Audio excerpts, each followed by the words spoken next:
Okay, good afternoon po. It's a blessed day for every one of us to be here. So everyone is awake except me. Amen.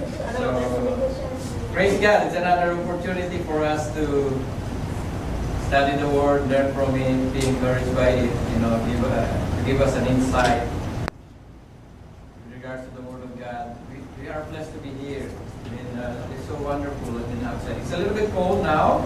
That's why everybody's, some of us are wearing a little thicker clothes. So our topic for today is Psalm 119, verse 105. I just want to conclude the topic of the month, which is Thanksgiving. We never stop giving thanks to God for everything that the Lord has given us. And so our topic today is a lighted path. Reasons to give thanks. Psalm 119, verse 105, and let me read it in the NASB translation. So if you have your Bible, you can turn to Psalm 119, verse 105. And this is what it says. The Lord is a lamp to my feet. The word of the Lord, the word is a lamp to my feet and a light to my path. Let's pray. Father God, again, O Lord, we are blessed and we are thankful, O Lord, for gathering us all here to listen to your word, to be blessed, to sing praises to your holy name, O Lord, to lift up your glorious name among the people. We thank you, O Lord God, for your faithfulness in our lives, keeping us all safe, O Lord God. You continue to grant us the wisdom and understanding as we read your word. Pray, O Lord God, that we may see our hearts, O Lord, and the Holy Spirit work within us, O God. Remind us of the truth of your word. I pray, O Lord God, that you would guide my lips as I speak in front of your church. And to those who are coming, I pray that you would bring them safely here, O Lord God, so that they may join us in this celebration. And again, O Lord God, we thank you. In Jesus' name we pray. Amen. Amen. Praise God. Psalm 119, 105. Your word is a lamp to my feet and a light to my path. Very simple statement by the psalmist, the one who wrote Psalm 119. Now, I would like to ask everyone, you don't need to answer, if I'm going to ask you, what are the two tangible gifts of God to mankind or to us that we should be thankful for? Just name two. The top of your head. You might say, my family, my children, my life. But what I would put on the top of the list, of course, is the Lord Jesus Christ. The greatest gift that mankind will have ever had, right? The living Word God, right? Our Lord Jesus Christ. And what's the second then? The second most important thing that the Lord God has given us is His written Word. His written Word, right? So the first is the living Word, which is the Lord Jesus, and the second one is the written Word of God. Now imagine, brothers and sisters, that there is no Bible. You don't have any Bible. You have no idea what the Ten Commandments are. There are no instructions. Nothing. To each his own. You do whatever you want. Whatever. How would you imagine a society that has no moral standard? Like killing is okay. Stealing other properties is okay. Cursing your parents is okay. Stealing your children is okay. There are no rules. Imagine that. What it's gonna be? Chaos. Right? But most of the time, we take it for granted. This old, antiquated, they say, book. But this book has never lost its relevance from the beginning that it was written until now. Take it for granted because every corner you could find a Bible. Right? And most of us have, most likely, more than one Bible. Who has more than one Bible here? Who has only one Bible here? Who doesn't have a Bible here? I hope nobody doesn't have any Bible. At least in your phone, maybe you have one, right? So, how important is the Word of God? Right? How valuable is the Word of God? The psalmist in Psalm 19 verse 10 says this, "It is more desirable than gold, yes, much fine gold, sweeter than the honey and the dripping of the honeycomb." Psalms 119 verse 72 also mentioned, "The law of your mouth is better to me than thousands of gold, silver pieces." That is how valuable the Word of God to the writer of Psalm. And the question is, how important or how valuable the Word of God is to us, to you, and to me. Right? I don't know if anyone here knows what is BIBLE. BIBLE. I remember that song for the children. BIBLE. It's the Bible. What does it mean? This is what they say, right? Basic instruction before leaving Earth, right? So it's an instruction book. It's a guide. It's a lamp that guides our path, right? Nowadays, we take it for granted, the lights and the lamps, because we see everywhere, right? On the street, it's lighted. I remember before we went to Ottawa, there is a portion in Ottawa that they don't have street lights. I don't know, if you've been in Ottawa and you drive home from Ottawa, coming back here, there is a portion of street or the road that there are no lights. Right? It's so difficult to drive. You have a light on your car, but there are no posts like 401. And you can see very clearly. There's an area there that they don't have lights. It's so difficult. So, the Bible, or the Word of God, is like a lamp. It guides us, it lets us or it warns us on what is ahead of us. You can see where you're traveling, and you can see if there's danger along the path.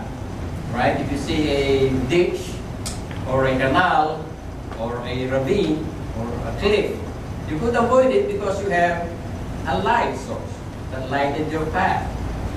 So that's what the psalmist says in Psalm 119. Now, why do we have the Bible? The Bible is given to us that we may know, love, and follow God. Right? To live a life that is honoring, to live a life, a righteous life in the presence of God. Now, I would only pinpoint 3 major things today. These are not all inclusive. What I'm saying is, it's something that we should think about. Okay, that's more. So the first one is God's provision, a source of wisdom and knowledge. Right? When you speak of provision, most of the time, what are you thinking of provision? Food, shelter, clothing. The 3 major things, right? I should have food on my table, roof over my head, and clothes at my back. That's the only thing that I pray. 3 major things with regards to needs. Okay? Now, sometimes we don't realize that we need wisdom. We need knowledge. We need information. Right? And God's Word is a source of wisdom and knowledge. If you just go to the book of Proverbs, you will find an endless and timeless practical wisdom to live by. If you want instruction how to live your life, go to the book of Proverbs and you will find a lot of wisdom in that book, written by the wisest man on earth, King Solomon. Most of it, anyway. Right?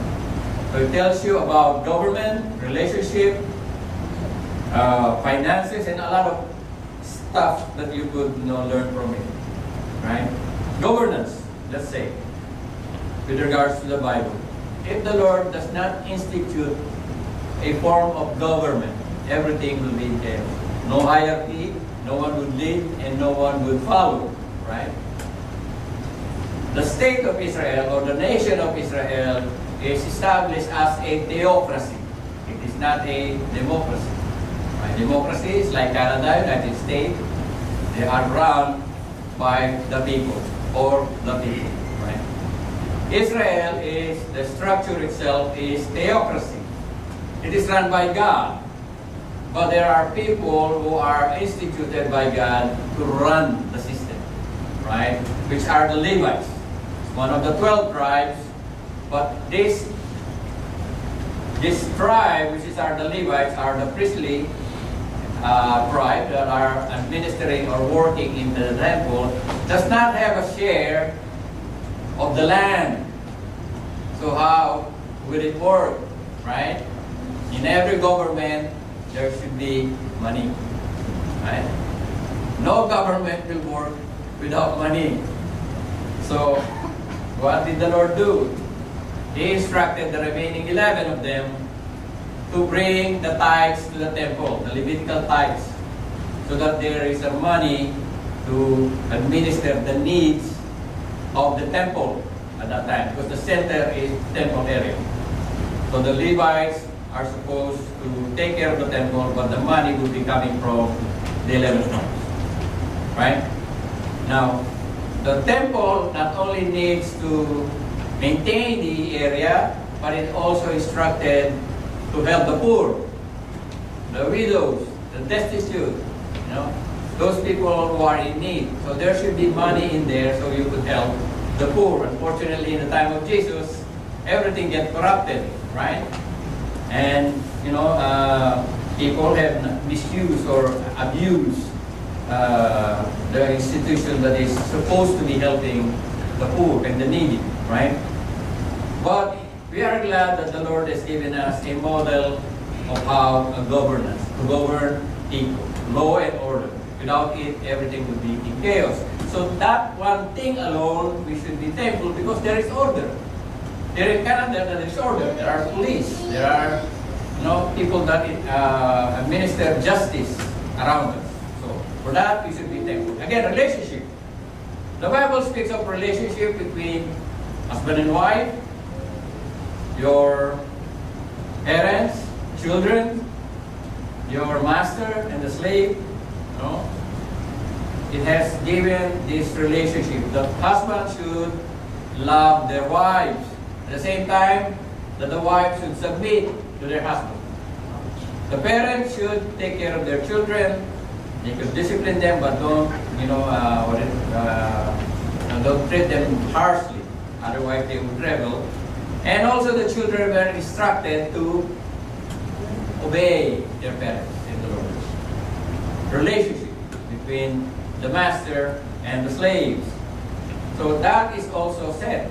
Imagine if we don't have those rules. Parents, they don't treat their children very well, and the children are, disrespectful to their parents, right? And husband and wife. The husband doesn't love the wife, beat the wife. And the wife doesn't want to submit, to the husband. Imagine that. It's going to be chaos at home. Right? And the home is the basic building block of society. And the devil knows that. And if the devil, could destroy that basic building block of society, everything crumbles. Right?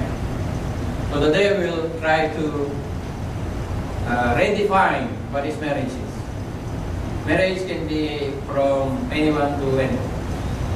From man to man, women to women, or maybe a man and a dog, and a woman and a cow, or something like that. Right? They define it the way they want to define it, but the scripture is clear. The marriage is only between a man and a woman. Why? Because a man and a woman is the only relationship that would procreate. that would produce life. A man and a man would not produce life. A woman and a woman would not produce life. Possible. Right? So, for that we should be thankful to God. In the mid-14th century in Europe, there is a plague that destroys at least 25 million in Europe and around 20 million in Asia. And that is the bubonic plague. Imagine that, around 50 million people died in the mid-14th century.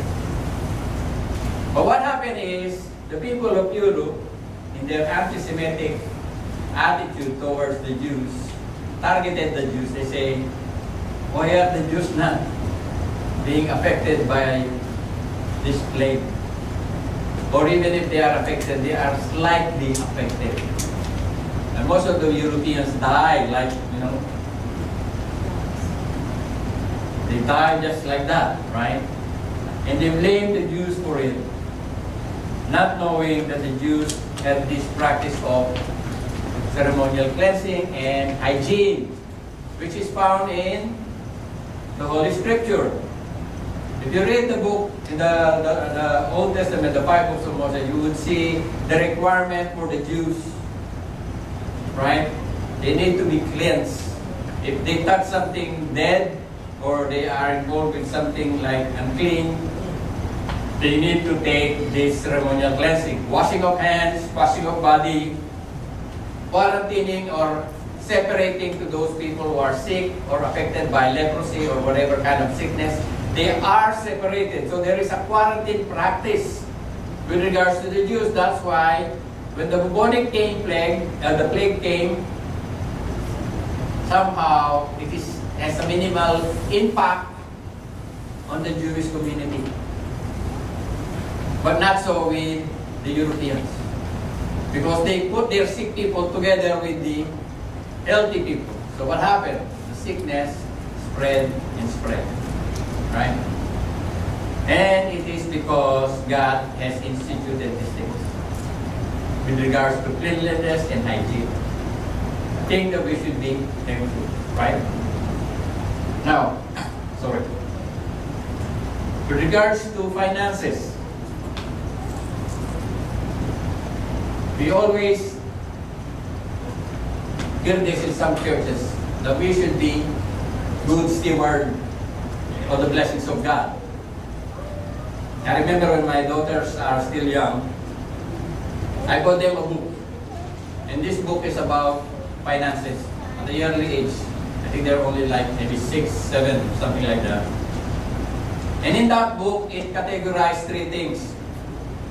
Right?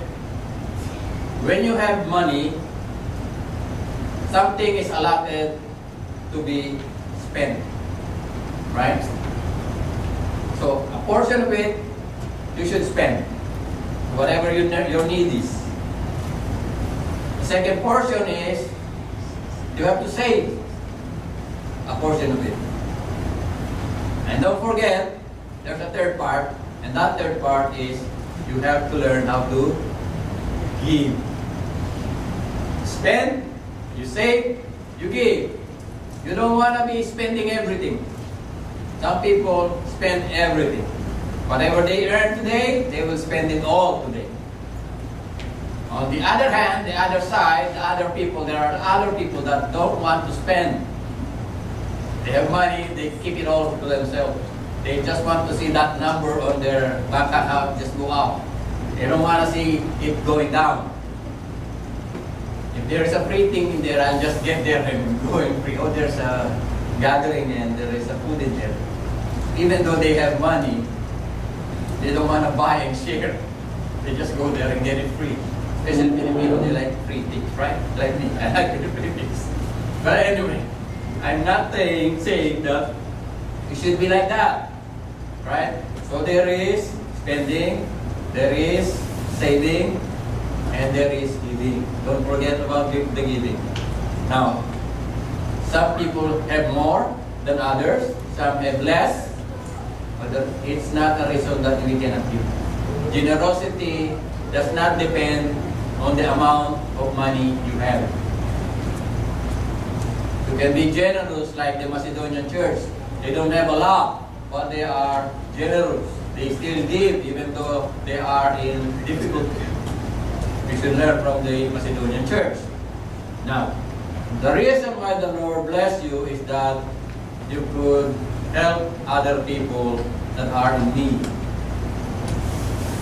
In the scripture it says there, it should be none of you should be poor. If you just follow my instruction, none of you will be poor. But of course we all know that not everyone obey the Lord. Some people will do this, some people will do that, and it results in difficulties. And that's the time wherein some other people would help other people. That's why the one who gather most and the one who gather less, none of them lack. That was repeated in the book of Acts. So with regards to finances and stewardship, we learn a lot from the scripture. Now, for the Lord, in Proverbs 2 verse 6, for the Lord gives wisdom, from his mouth comes knowledge and understanding. The law of your mouth is better to me than 1,000 gold and silver pieces. 2 Timothy chapter 3 verse 16, all scripture is inspired by God and profitable for teaching, for reproof, for correction, and for training in righteousness. So now, only for the things that the Lord has given us with regards to wisdom and understanding. That alone, we should be thankful. For the things that the Lord has given us through the scripture, we should be thankful. Wisdom. I remember more than 25 years ago when I was in Middle East, I was in my room and I was just contemplating.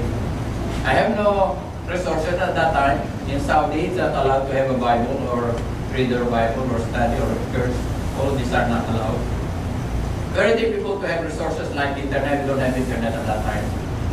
The only books that we get from the outside world are the ones that are smuggled in. They smuggle it in through the American compound. It's Aramco. And it's hard to study the scripture without a guide. At that time I have difficulty, very, very much difficulty because I don't understand the scripture. I don't understand it. Nobody's teaching me. I just read it and then, what does it say? What does it say? At that time I prayed to the Lord. Lord, open my eyes that I may see the wondrous things out of China. I prayed that prayer more than 25 years. And once the Lord opened your eyes, you will be happy. You wouldn't imagine what you will see when you read the scripture. Praise God. So that's the thing, the Lord has given us provision. Not only our needs, clothes, shelter, clothing, food. The most important thing is provided His word for us as a guide in our steps. So next one, please. Second is God's protection, a source of comfort and encouragement. See, when you read the scripture, you will see a lot of warnings in there, or instruction by the Lord to some of the people to protect them from harm. Right? Some of the people they are almost at the edge of being destroyed, but they were instructed by God, and somehow they survived. Right? I remember the story of Daniel. I believe you are all familiar with the story of Daniel, that when the king had a dream, he saw this dream, and he was like perplexed. He was troubled when he see this dream. What does this dream mean? Keep on coming, and I don't understand it. So he asked all the wise men to interpret this dream. And then when the wise men came, they asked the king, Lord, what is the king? Tell us the dream and we will interpret it. But the king is very wise. He said, no. Tell me the dream, and then tell me the interpretation. So the wise man said, what?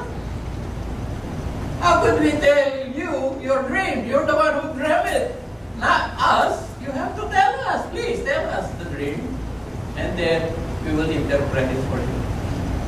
And the king said, oh, you're just buying time. And you're just going to make up story. When I tell you the dream, you'll just make up story.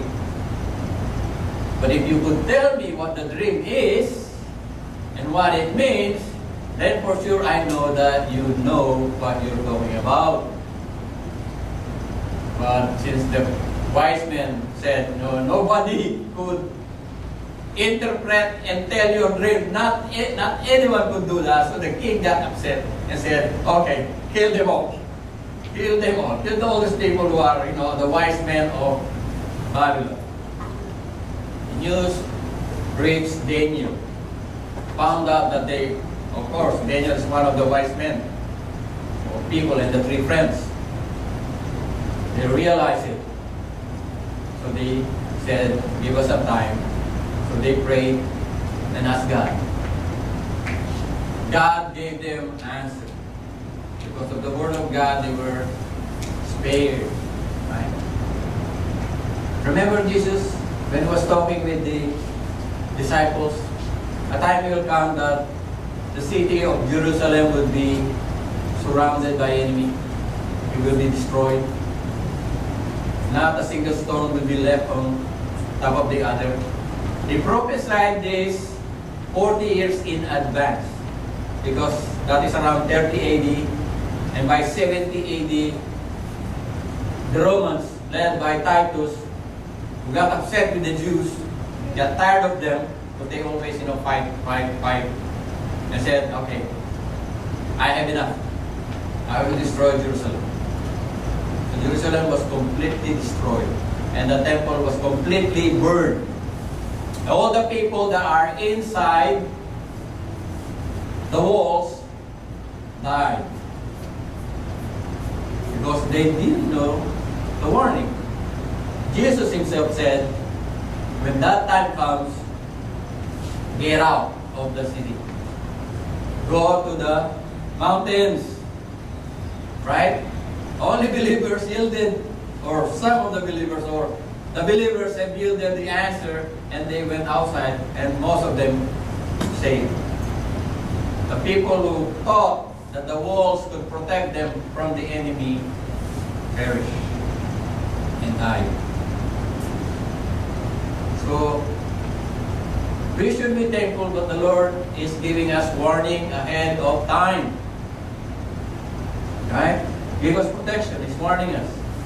Even the book of Revelation, a lot of people are asking, let's study the book of Revelation. So much symbolism in there. But even if you read, when you study the book of Revelation, you will see warning in there. Warning. For Christians. For us. It is for us. That the Lord is warning every one of us. That we should be ready. Always ready, like the 5 virgins. The 10 virgins, 5 are wise, 5 are foolish. 5 have extra lamp, oil, the others don't have. Right? So, don't say, I will get ready. You should be ready by now. Right? You don't want to look for oil when it comes, because you'll be left behind. Every Christian should be ready every time. You don't prepare when it's already there. I remember Noah, they were, I think, at least a week already inside the boat before the flood came. There is no rain, there is no water, they went inside. Took them at least a week, I believe, before it flooded. The same thing with us. And our faith, we should be ready now. Not tomorrow, because if it happens maybe 5 o'clock or 6 o'clock, then you're going to be left behind. So the Lord has given us protection. And knowing that the Lord is on our side gives us comfort and encouragement. Shouldn't be scared. Should be ready. Because the Lord takes care of you and me. Now, in the time of Joseph also, there's a story in there that the Lord is all about the dream as well. And somehow the Lord has uses Joseph to interpret the dream. And through that action of the Lord has saved not only the Egyptians, but also the family of Jacob. Right? They were also protected by God. As I was saying a while ago, Noah, being warned by God about the things not yet seen, in reverence prepared the ark for salvation of his household. Hebrews 11:7. So for that, when we read the book of, when we read the Holy Book or the Scripture, we find warning. Right? God is not doing something that is not known to His children. Are you not glad that the Lord is doing something and He let us know what He is doing? Right? It's not like I'm doing this and you have no idea what I'm going to be doing. No. Just for us to know what are the plans of God in the future, we should be careful. Because we will not be caught by surprise when it happens. God is not obligated to let us know what He is planning to do. But still, He uses His word for us to know what His plans are, right? And that, again, we should be thankful. God's protection is mentioned here. To those who are in Christ, nothing to worry about because we are in God's hands, right? So if we don't have a relationship with God yet, with the Lord, please I pray, if you have any question, just talk to Pastor Rodel or talk to me. You don't have that relationship with God. If you are not yet sure, you're still doubting, am I saved? Am I not yet saved?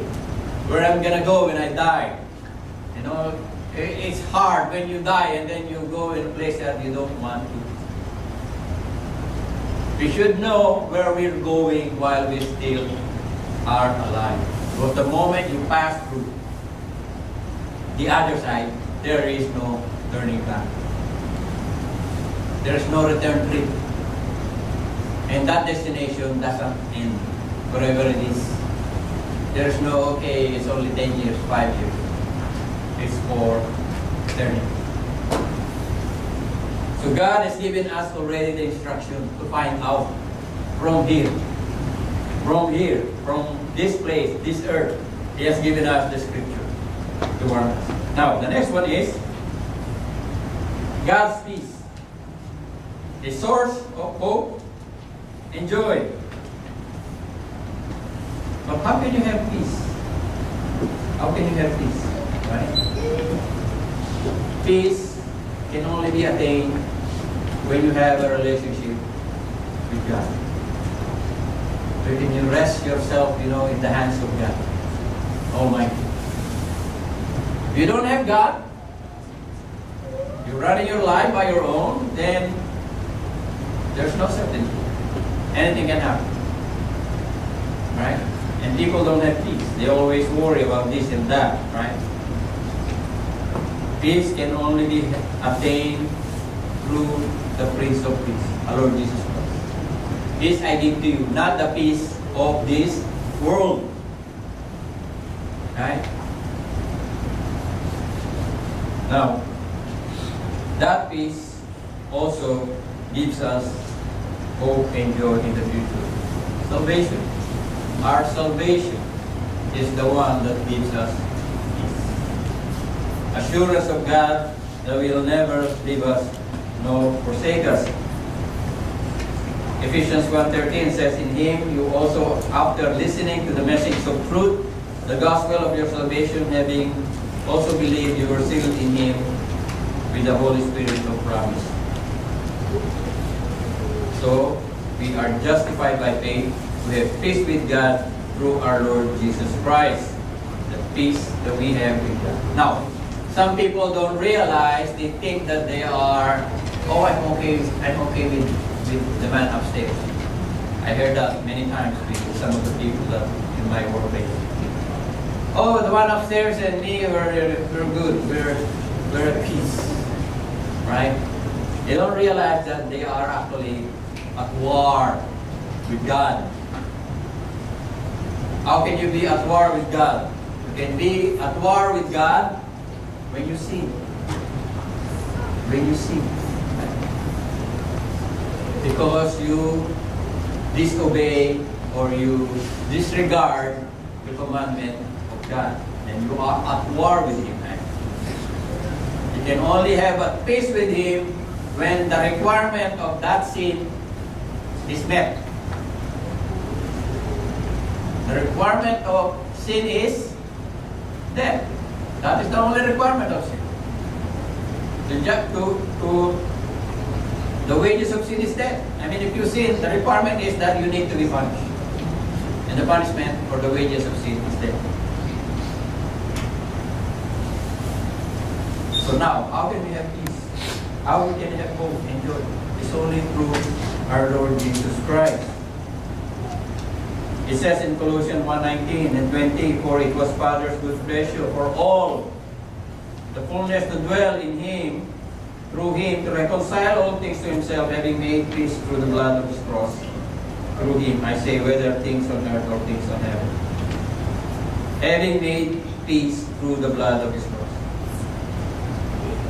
So our hope and our joy is dependent on our relationship with God. Our hope and joy is related, is dependent on our relationship with God. Timothy or Titus 1:1-2, Paul, bondservant of God, apostle of Christ, for the faith of those who chosen by God, knowledge of the truth which is according to godliness, in the hope of eternal life which God, who cannot lie, promised long time ago. Okay. Who promised? God. Can God break His promises? No. Why? Why not? Because God is immutable. God never changes. When God decides to save you, He will save you. He will not say, oh really, you're like this, oh, now I like you, but now you're not good. Or maybe tomorrow you'll be good again, or not good again. He doesn't change His mind. God decides to save you, He will save you. It doesn't mean He will not discipline you. If you're not following Him, He will discipline you. Or maybe He will say, oh really, you're not following me, okay, then go home. Go home, that is go home. Means to say, you die here, but you will be here. Because you're not functioning the way you should be. He may do that. I'm not saying He's going to do it, but He may do it. Right? Now, the Lord doesn't change, right? And because of that promise of God, and the one who promised us, we have hope. We have joy. Right? One time we were reading passages in the book of John. And it really took me a while to understand this. Why did John says this? Why did he say this one? Why did he not say, let me read it. Book of John, chapter 3. Verse 36. This is what the scripture says. John chapter 3, verse 36. He who believes in the Son has eternal life. But he who does not obey the Son will not see life. But the wrath of God abides in him. My question is, when I read this, why didn't John say, Those who believe will be saved. Those who don't believe will not be saved. Why didn't he say that? Or, he could even say, those who obey will be saved, and those who don't obey will not be saved. Fine. Right? He said, those who believe will be saved, but those who don't obey will not be saved. I was thinking of it and saying, and contemplating about it. If we say, those who believe will be saved, that's correct. But to those who don't believe will not be saved, there's a little bit question in there. Why? Remember the lawyer? When he asked Jesus, how can I go to heaven and eternal life? What did Jesus say? You know the law? What does the law say? Love God and love your neighbor. And what did Jesus say? Did he say wrong? He didn't say wrong. He said, go ahead. That's an option. It's not only one way. There are two ways. You have to have faith in the Lord Jesus Christ or obey the law completely. You have to obey the law completely because according to the scripture, if you obey the law completely, you will also be saved. That's why he didn't say, if you believe and not believe. You cannot believe and obey the whole law. That's also, that is an option for you. Now, if we say, to those who obey will be saved, and to those who don't obey will not be saved, the question is, does Christians obey 100%? No. No. So there's something wrong with that too. That's why John wrote, to those who believe, believers in Christ, they are justified by faith. You are saved by justification. Through faith, not because of works. But if you don't believe Christ, you only have one option. Obey the complete law. That's why he said, to those who don't obey, the wrath of God remains in them. And there's nothing wrong with that. Nothing. Because it's both true. Right? If you don't believe, you can obey the law. But that is not law. That's why he says, you have to obey everything. If you don't obey at least one. Remember the study we had? Oh, I've done this, Lord, since I was young. And the Lord said, you only need one. Only one left. You're already 99. Right? So, if you take an exam, you're 99 already. But Jesus said, no, my dear. You need to be 100%. That is the requirement of God. 100%, not 99%. So how can we attain 100%? We cannot attain 100% by our own way. It can only be 100% if somebody will pay the price. And that is through our Lord Jesus Christ. This book, as they say, is antiquated, it's old, right? But it has the power to change the lives of anyone who trusts in God, the Lord Jesus Christ. Let us read it, let us study it, let us meditate on it, and let us live the way it is told us in the Scripture. Live with it. In the name of Christ we pray.